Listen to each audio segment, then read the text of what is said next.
Thank you very much, and good morning, everybody. This is going to be a wonderful day. It is a panel that is it's going to be a day full of expertise, full of wisdom, full of experience, and we're starting at the very top with ministers and who have their own unique perspective on these developments. I was for many years in Canada a deputy minister. And that is in Canada the level that allows you to look at ministers up close.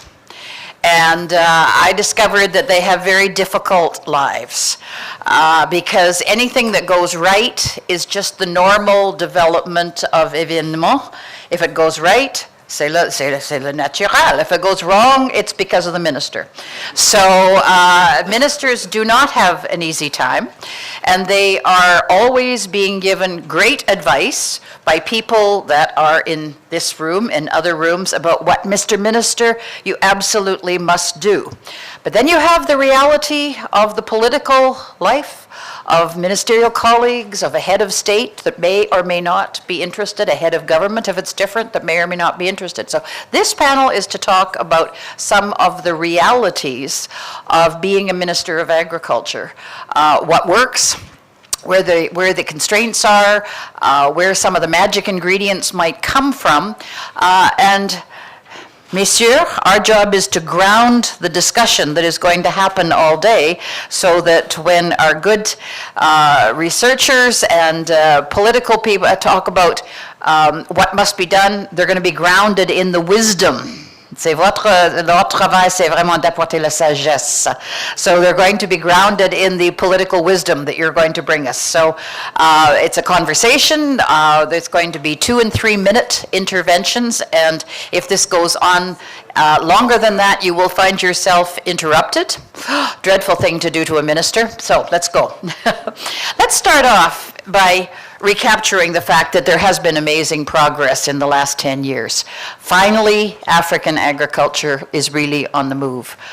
This is represented by CADAP and by the agreements there to put more money into agriculture. But more important, it has been manifested by the actual growth of agriculture in many countries, even countries where there had been very difficult circumstances. Mr. Sesay, I'm going to start with you.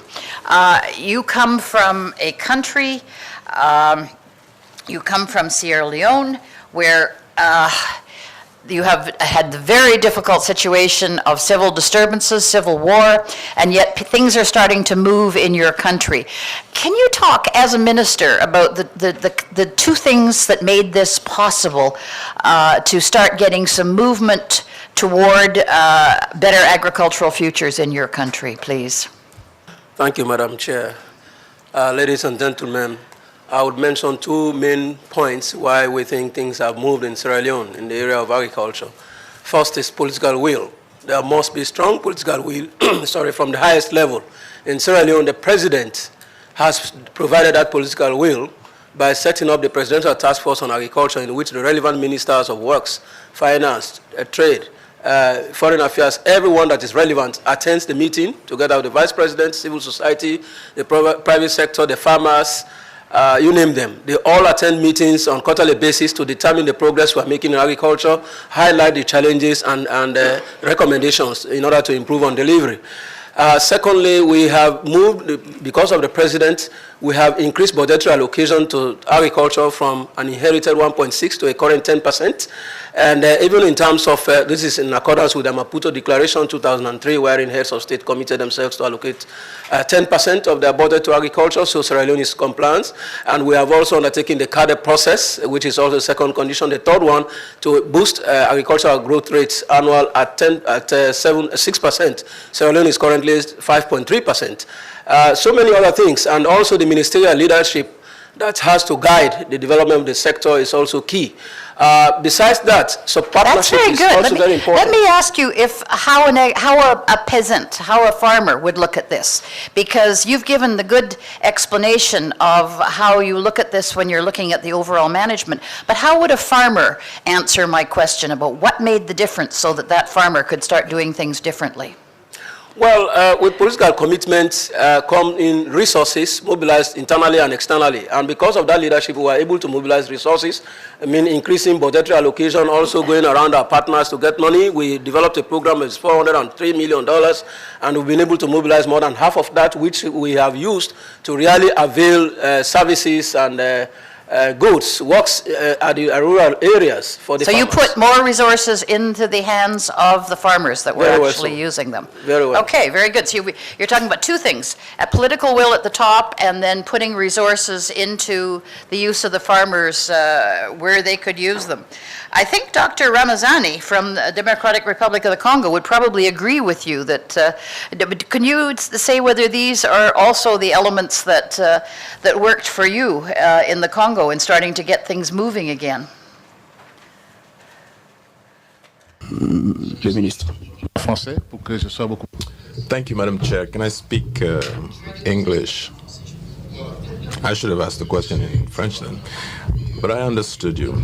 Yes, in the DRC, as you know, we are a country that is just coming out of a long period of economic crisis, of war also, and we're beginning to show understanding and greater political commitment, especially at the level of the President of the Republic. But this is also the case at government. We have a new Prime Minister, a young one, who has really taken the matter into his own hands. And we have a partner, a very valuable partner, that is IFPRI. And he has actually resorted to IFPRI for advice in matters of agriculture. One of his main advisors comes from IFPRI, which is proof of the great determination we have to really fulfill the Maputo Declaration. We are involved in putting into place the mechanisms that will allow us to unfold the CADEP program. Our national plan of agriculture investment is in the process of being crafted. And in the first years of his prime ministership, the prime minister has made available fresh resources which have been invested in agriculture to prepare for economic agricultural campaigns, rather. Now, you know that more than 70% of the Congolese people live in the rural areas. These are the farmers, but so far they have been involved in a smallhold agriculture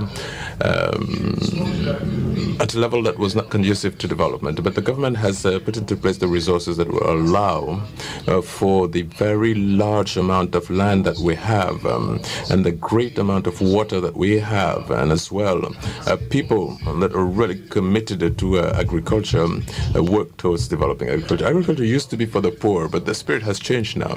Ministers, members of parliament, high-flying people all have now their fields in the rural areas and are interested Secretary in agriculture and Alhassan farming. from Ghana, how do you get things, how do you translate a feeling of reform and of renewal to the level of the people that really have to make this work, to the level of the farmers? Does it take subsidies? Does it take political speeches? Does it take distribution? How do you get that? How do you make that happen? Thank you very much, Madam Chairperson. I do believe that in addition to all the factors that have been enumerated, commitment to documented planning is also one of the secrets to Ghana's movement.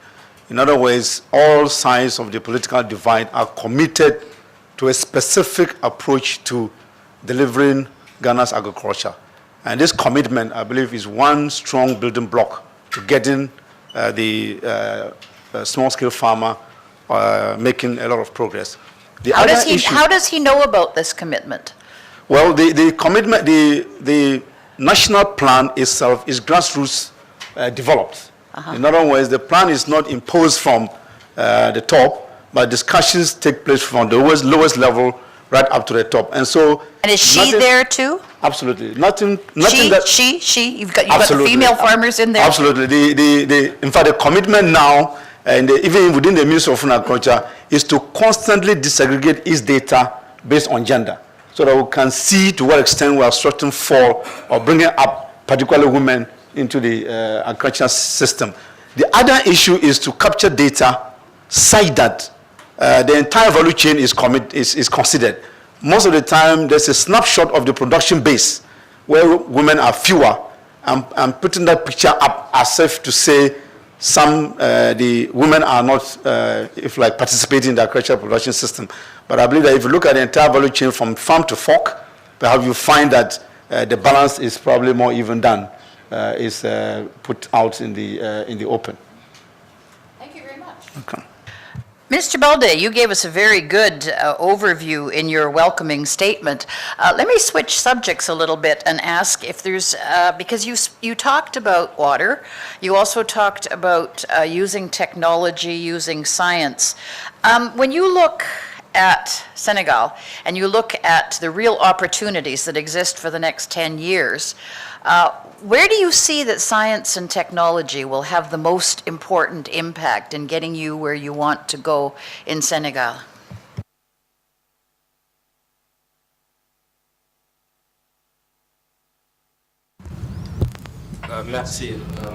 Thank you, ma'am, for this very interesting question. Opportunities. I want to indicate that since the new government came into power,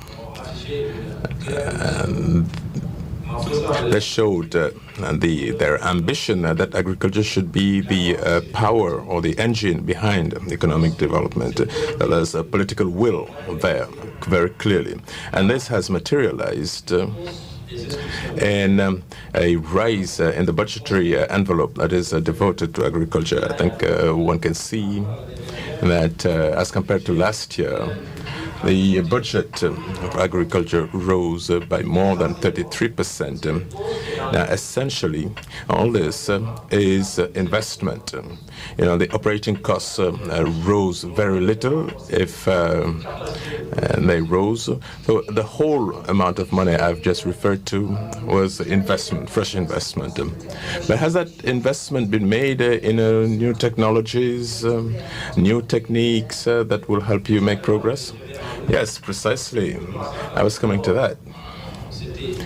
You see, we performed in the first place a situation analysis which led us to understand that Senegal has great opportunities in agriculture, especially when it comes to the availability of land, of water, and even funds. If you look at the public expenditure in Senegal, it's very effective investment. Agriculture contributes to the tune of 15% to the GDP of Senegal, as compared to 2% only of the GDP invested in agriculture. That means that the productivity of the public expenditure in agriculture is very high. Now, technological innovation, that's your question. We have laid a particular stress on research, on the mechanization of agriculture, and the building of a large seed capital. These are the main strains of our action when it comes to using technology. It's all about increasing our productivity. Okay, so water, seed, and agricultural technologies. These are the Deputy main Alhassan, would you add anything to action. that list in terms of the most important science and technology that you're looking for to keep you going in your improved agricultural systems? Yes, I've always made a point that agricultural transformation or economic transformation based on agriculture will be a non-starter if it is not backed by or informed by technology. And so African countries, or West African countries for that matter, need to be encouraged to put more in agricultural research. Unfortunately, we are lacking behind when it comes to that one, and I think that we need to rethink think through. The other thing, but the hopeful signs are that the gap between policy decision makers and scientists is narrowing by the day. And I believe that as this happens and it is encouraged. Are you saying it's getting bigger or getting smaller? It's getting smaller. Good. It's getting smaller. And so that is a very hopeful sign. And once that is happening, indeed, some of the scientists are directly participating in the politics of the time so that they can influence policy at the highest level so far it affects agricultural development. And this has to be encouraged to a large extent. Again, we need to work on investment in agricultural research. And I believe that at the global level, I don't know whether the situation has changed, where the UN defines agriculture excluding agricultural research may have to be looked at again because the AU defines agriculture to include agricultural research. And I think if we move one step up to get the United Nations to give that definition, perhaps funding globally into agricultural research will be more forthcoming for the betterment of small-scale farmers in West Africa. Thank you. Minister Sesay, would you add anything to that list? We've got water, we've got seed, we've got farming methods, we've got reducing the gap between scientists and political and administrative. What would you add to that list as the most important of science and technology? Sorry, I want to start with narrowing the gap. I think I still have a serious concern here. Researchers are still within their own cubicles. They don't want to come out on the political platform to present the case they have for technology advancement. They still keep into their own research areas to advance themselves personally in terms of professional achievements. I think they should come out and engage the politicians based on the facts they have. That's very important. That will make them be considered as serious partners.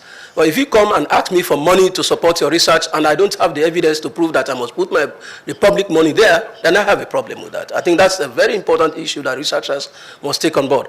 But an additional to the list would be mechanization. Appropriate technology that will assist farmers to reduce labor drudgery, especially for women. Today, the kind of technologies we're having are completely outmoded, and we have to improve on them. In order to commercialize, I think mechanization is very important. But we still have a challenge of developing that appropriate technology that smallholder farmers can use and therefore become commercial in nature. I mean, you go to Europe, you go to America, you see that type of technologies. So here in Africa, we are still far away.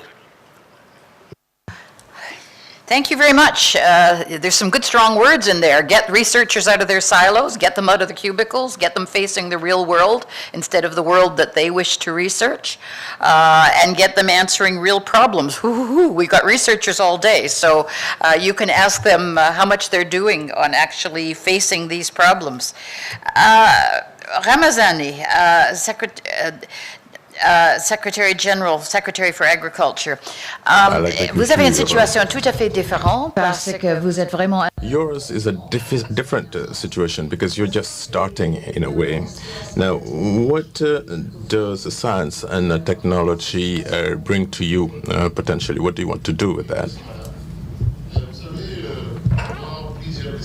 Thank you, ma'am. For decades now, well, you know, in the past, we used to have the National Institute for Agronomic Research, was highly famed in Central Africa.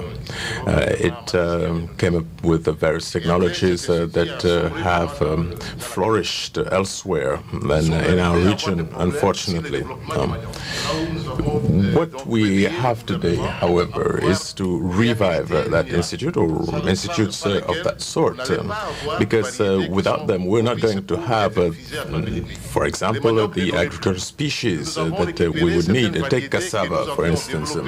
There are species that were developed in our country by the INRA, and they have been used elsewhere in the world, but not in our country. This is what we have to bring back, and we have to have more research on these various species, which are very suitable to our circumstances. Now we're going to have partners. They're going to come and assist with that. They're going to carry out research, applied research, which will lead to research for development based on the resources that we have, on the findings that have already been achieved. I mentioned one of them earlier. We really need that sort of approach. Take rice also. The America species is one that we're going to invest in. And all this is going to come at the same time as we're going to invest heavily in mechanization. But innovation, technological innovation, technological progress is going to be key here. As somebody indicated earlier that smallholder farmers use very obsolete methods. Well, that has got to change if we want to have a higher farm output. We know that we have land galore, we have water, and I think we could really be developing shortly so much that we will be exporting, which is not the case today. But that will have to be based on innovation that will be used and applied, that will be made available to all our farmers, including the small-scale ones. But the other issue that we have is infrastructure. We can develop agriculture per se.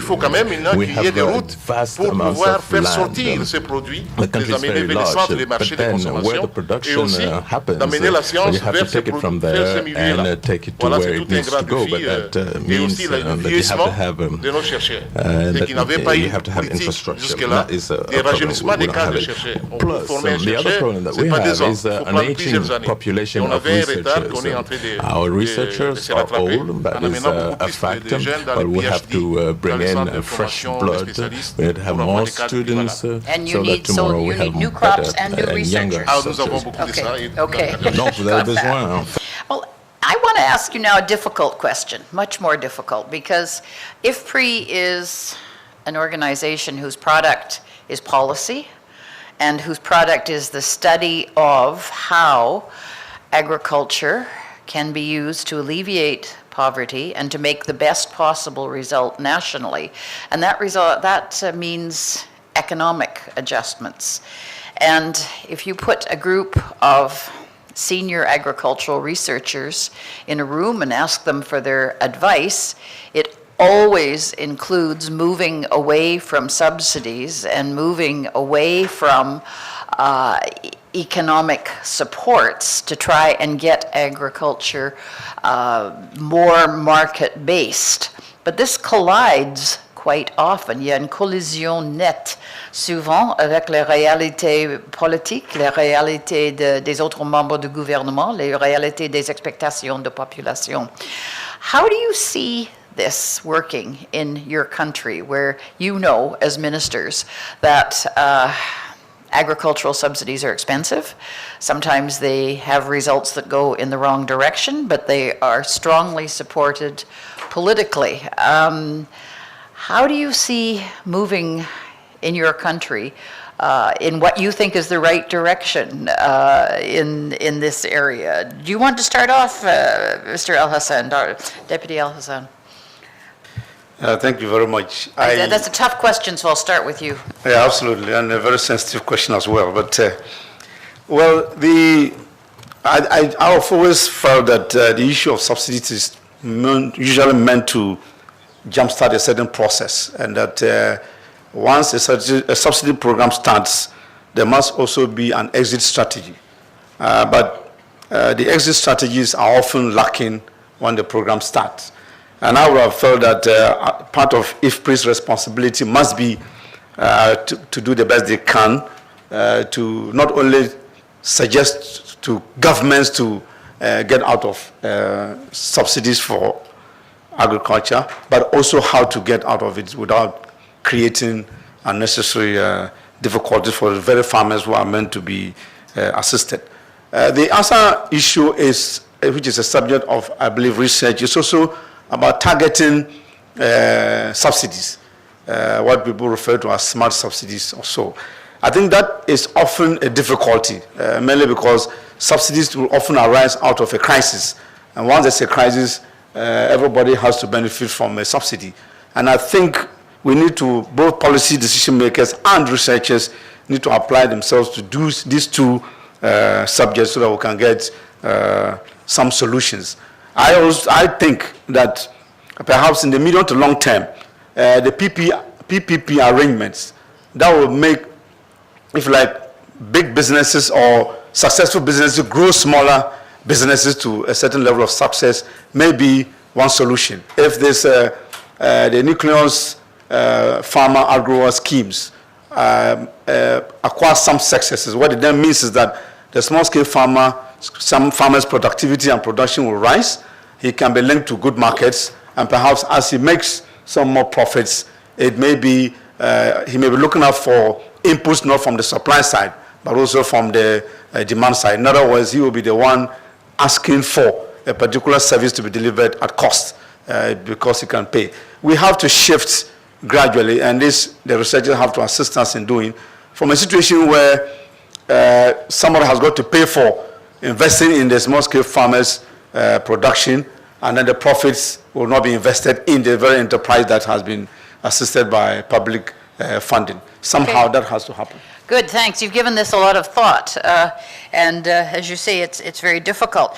Dr. Ramazani, votre politique a par nécessité être créée par les Your policy was based on subsidies, and that was necessary because you had to make your farmers raise them to a level where they could do something. Our colleague has just said that that is fine. Subsidies are fine provided you have exit strategies. What do you think? What do you think about that? Thank you, Madam Chair. As you said, or as my colleague said, this is a very sensitive issue. I agree with the Honorable Minister or Vice Minister. It is true that subsidies have to be targeted. They need to apply only for those who need them. And further to that, you have to make sure that you use them for a short amount of time only. Let me give you an example. You know that in our country there are provinces that have been very heavily affected by a war and by the economic crisis. These people are poor. And you cannot ask them to develop out of nothing. You know, they start from scratch, so you have to help them. So what we have done is put into place a framework for the production of seeds. The NGOs used to provide these farmers with subsidies, with seeds. People got used, unfortunately, to accessing these seeds free of charge. That was not good. Now, we have put into place new approaches. What we tell these people now is that, okay, we're going to give you these seeds, but you need to do your bit as well. This is no longer going to come to you free of charge. And that was a problem. These people were used to accessing these seeds free of charge, and they were being asked to pay for that. And we had to overcome that challenge with them. And that meant a lot of advocacy, a lot of education to persuade them that they needed to do their bit. It took some time. And that was our strategy to exit this scheme of subsidies, because that is very important. You said that you have a young Prime Minister. Does he understand this challenge? Yes, he understands it. He understood it. I mentioned earlier that he has a special advisor who comes from IFPRI. And this is a person who helped us come up with this new strategy. Now, we are not implementing this strategy in the same way in all provinces, because, as I said, they Mr. don't Sesay, what wisdom do you have on subsidies? All of them. You don't have a lot of money for subsidies in Sierra Leone, but I bet you have to use them to get things going. Well, there's been a long debate over subsidies since the 70s, the issue of affordability. But for us in Africa now, I think the debate has to end. It is a fact that under poverty, the farmers cannot afford to adopt technology under full market costs. And therefore, we have to provide subsidy in spite of the budgetary constraints it puts on us. In Sierra Leone, we do have a program for subsidization. As my colleagues have noted, it's the question of how smart it is to ensure that really the targeted beneficiaries get it, and the question of exit strategy. What is there that will empower the private sector to take over time so that government gets out of it? The sensitivity of it is there, and especially the politically charged nature of subsidies. When you want to get out, you are dealing with the majority of the voters who will tell you, Mr. President, Mr. Minister, it is not advisable. You are dealing with poor farmers, and they will continue to overemphasize that. So you have to be very careful how you handle that, how you exit from it. But I think what is very crucial for us as policymakers is for us to assist farmers commercialize, do agriculture as a business, and to network them to markets so that they will be able to generate that income that will enable them to to buy and adopt the technology. I think that's very important because we come from the background that poverty is very key in the adoption of technology. Sorry, and therefore to address it, we have to network farmers to markets to be able to make money that will empower them to really absorb technology. Si, Mr. Baldé, vous avez de sagesse à ajouter sur cette question? Mr. Baldé, any words of wisdom on this very difficult issue of subsidies? Thank you. You said it. It's a difficult question, but it's a question that we have to face. To me, subsidies are a necessary evil in our countries, but here in Senegal, what happens? I'm going to tell you. We have decided to maintain the subsidies, but we're going to use them in a different manner. We're going to use them for more productive purposes. We're going to keep these subsidies. We're going to keep them at the same level, but we're going to be targeting other inputs such as agricultural or farming equipment or fertilizers. Take the case of groundnuts here in Senegal. During the marketing campaign this year, the price of the kilogram of a groundnut was set at determined at 200 kilograms. That was the price that was agreed in the first place. But when the campaign came, we found that the seeds that were produced were of a very low quality because we wanted to stock part of the production for purposes of establishing a capital of seeds. Now, we came up against a situation where the groundnut that was produced and that were going to be used for seed purposes was of too low quality. And our problem today is to have seeds that will help improve the productivity. You know that we farm groundnut over a surface area of 1 million hectares, but our production last year was lower than 1 million tons, which means that the production was lower than 1 ton per hectare, which is simply not acceptable. And that is all down to the quality of the seeds. And this is something that we want to do away with. That is why we're going to invest heavily. We're going to subsidize to a large extent fertilizers. We're going to subsidize also the improvement in the seed, in the seed or the capital in seeds in order to improve the production. This is extremely important. So subsidies are maybe an evil in the minds of some, but you have to use them properly, and it becomes That's a very thing. interesting distinction between those, the farmers in greatest need to the areas of possible greatest growth potential. So, and that may be a move along a spectrum. Thank you very much. We're running out of time, but I do want to ask a couple of more questions of all of the ministers. Agriculture doesn't take place only on a country basis. There's an international market for agricultural goods. There are trade rules. There are rules that govern inputs, and there are rules that govern export potential. Where do you feel that your greatest opportunities and constraints are in terms of the existing international system for agriculture?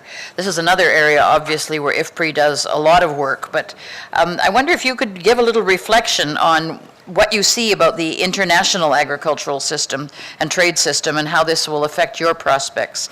Can I start with Ghana again, please, and ask how you see the international system affecting you? Well, I think that it's a mixed picture. There are opportunities for Ghana's agriculture to benefit from the global trade system. The country as such is not very comfortable, and I believe that there are still some discussions with the totality of the agreements that should regulate the the global market, particularly with respect to agricultural commodities. One of them being standards and who sets them. The second being pricing and how do we arrive at those prices. And I believe the third one is about taxation systems with respect to the commodities that are traded internationally. And I believe that the EPA currently has an interim signature from Ghana, and because of some of these factors, discussions are still ongoing so that we can come to a permanent situation. You know, we need to, the discussions are not done on an equal footing because there are countries are bigger than others, and therefore how we can get small countries and big ones to share in the opportunities is one big question that that must be answered. But nonetheless, there are opportunities because some of the commodities that are traded, Ghana has not been able to meet its quotas, sometimes due to scale and other times due to standards and quality concerns. Si. Ministre Baldé, l'expérience sénégalaise, est-ce qu'elle profite? The Senegalese experience, does they benefit from the international systems, or do you have any constraints, barriers? Thank you. I think the Senegalese benefit from this international trade because for horticultural producers, we have shares of markets, more and more important ones, more important shares of markets, especially with regard to produce such as melon and mangoes. We made considerable efforts by beefing up the quality, and we are penetrating the European markets. We have several sectors whereby at the internal level the trade is very well, where we have a contractualization, especially onion and tomato for these two sectors. So we don't have any problem of market for farmers, except this year where we encountered some problems. This is linked to a trade strategy.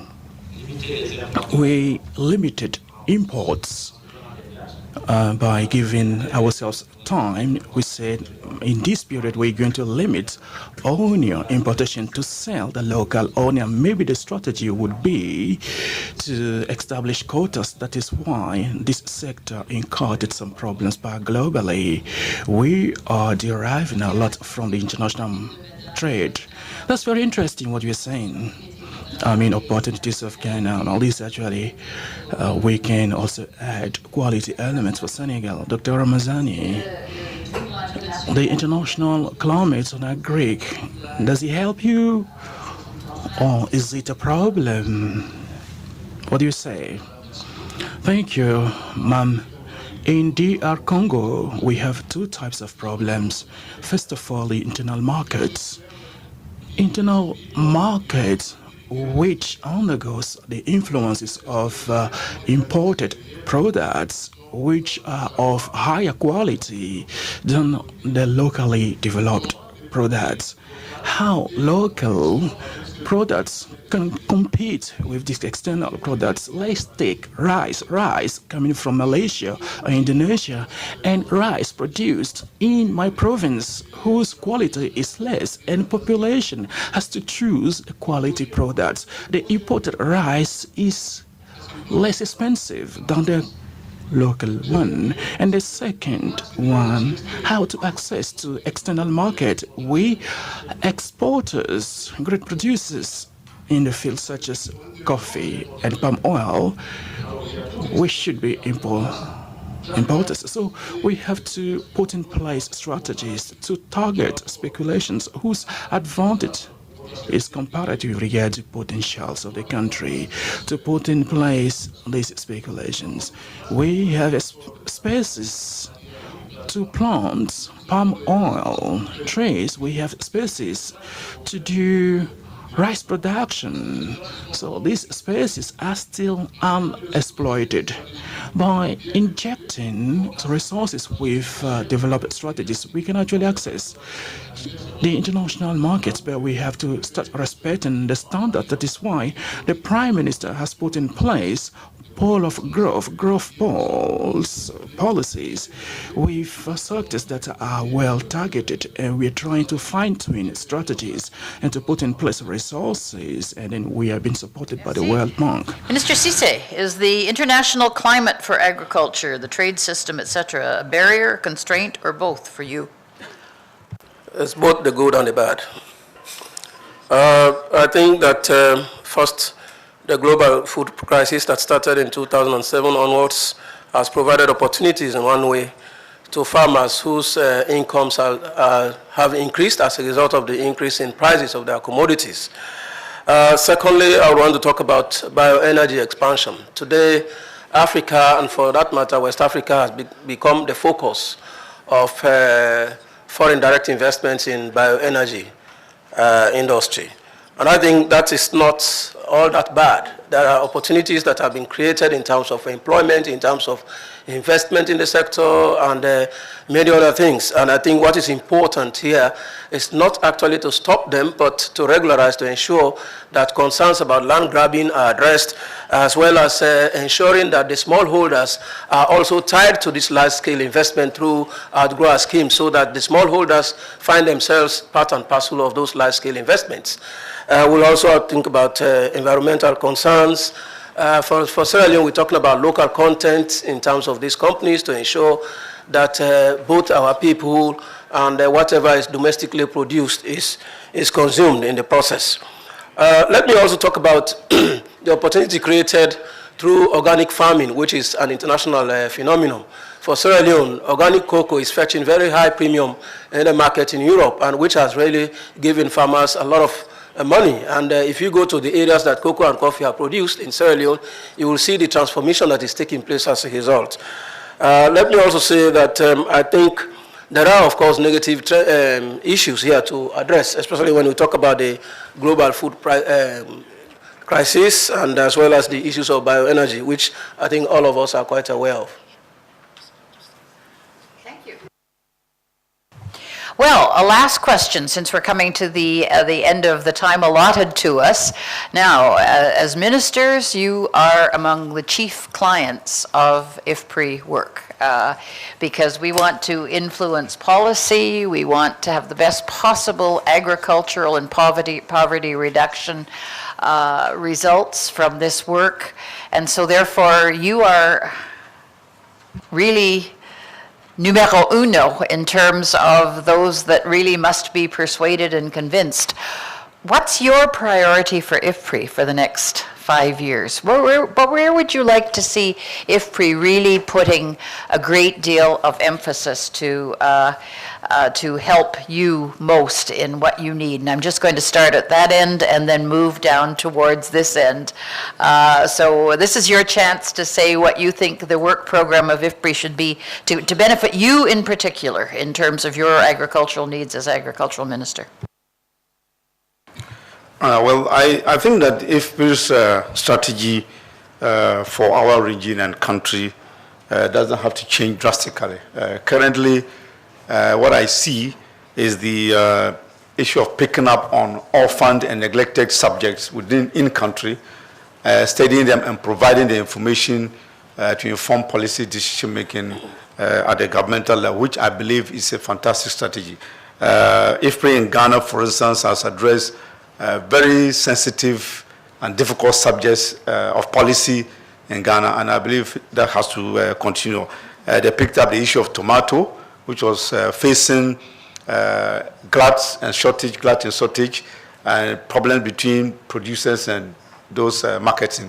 And I believe that when they did a piece of research closely and brought all the stakeholders together, it was a very fantastic discussion and informed policy decision making. They've addressed the issue of rice, and currently I know that the Cocoa Marketing Board, or Cocoa Board, has opened up its books for us to see what analysis can be done of our cocoa production system to see what improvements can be made. And so I think that this is a fantastic approach. I think the bold position of taking IFPRI's research outputs right to the heart of government is also, I believe, it's a strategy that I believe has to be encouraged and deepened. I know that I was chairman of the Agri Committee in Parliament, and there was very strong relationship, collaboration between IFPRI and the Agri Committee, to the extent that the human resource base of Parliament was developed very well. And it provided some better understanding of our challenges in the agricultural sector, even by sending us to other countries to see what systems exist there and what lessons can be learned. And I see that in the next 5 years, I see a stronger collaboration between policymakers and IFPRI. I see also IFPRI dealing with some of the strategies policies that have run through their cycles, and then evaluating them and providing insight as to how future policy decision making can be made from an informed position. Thank you. You've got all the board here too, so they've been busy taking careful notes of this. I understand that Minister Baldé has a very urgent personal appointment he must attend, so I'm breaking the order a little bit. Ministre Baldé, quelles seront vos priorités pour la priorité d'IFPRI?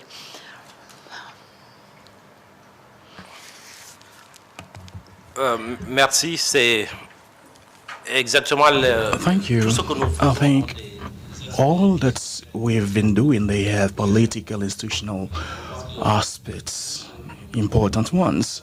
So IFPRI is going to continue helping us inform our decision making by working in close collaborations with the government.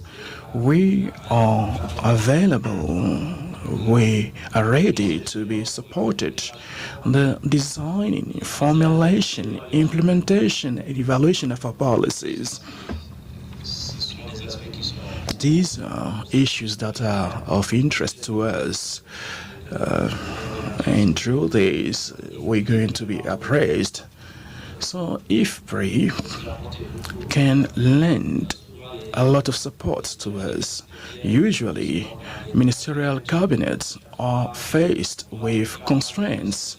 We move from commercialization campaign to trade to production campaign. So it's very important to have people like IFPRI to inform our decision making.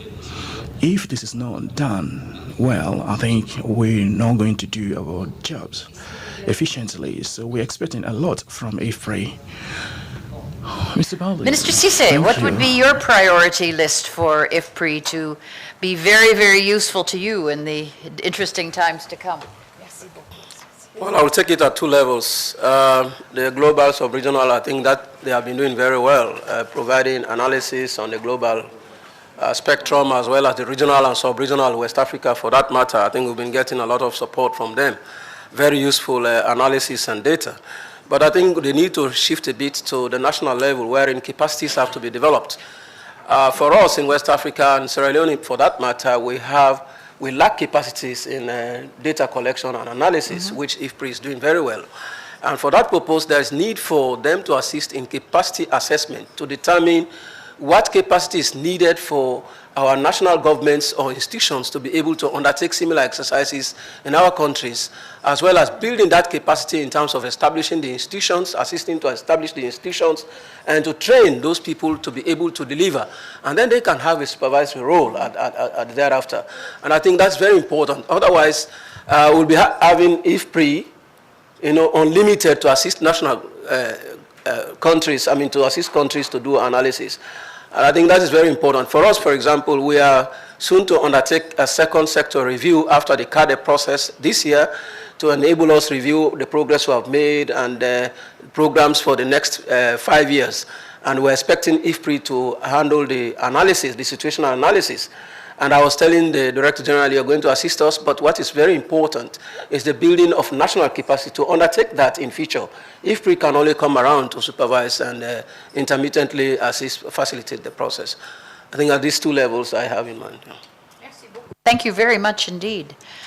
Docteur Ramazani, vous avez la dernière parole sur ça. Quels sont Dr. vos Ramazani, what are your opinions with regard to essential IFPRI priorities of IFPRI in the next 5 years?